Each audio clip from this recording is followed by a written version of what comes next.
Your organization operates an on-premises Active Directory forest using the contoso.local domain.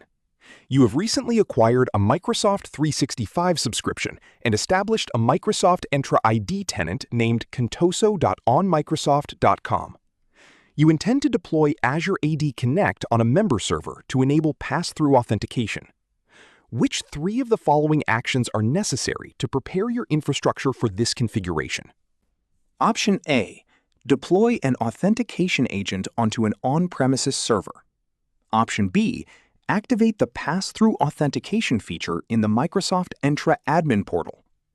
Option C.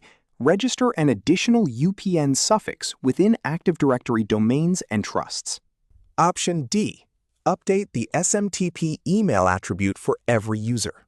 Option E. Register a custom domain in the Microsoft Entra admin portal. Option F. Adjust the user login name for every individual account. This scenario focuses on the technical requirements for bridging on-premises identity services with cloud-based authentication, specifically concerning the necessary infrastructure components and directory configurations needed to validate user credentials against your local environment.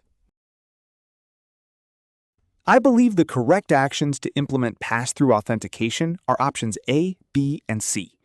First, you must install the authentication agent on an on-premises server to handle the validation requests.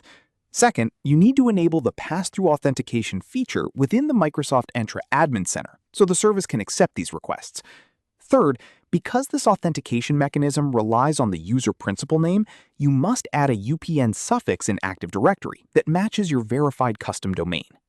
Regarding the other options, while registering a custom domain is a standard prerequisite for a tenant, the specific preparation for pass-through authentication centers on the agent, feature activation, and UPN alignment.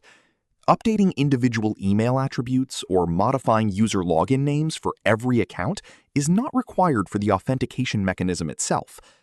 An exam tip here is to distinguish between general tenant setup requirements and the specific needs of the authentication method you are deploying.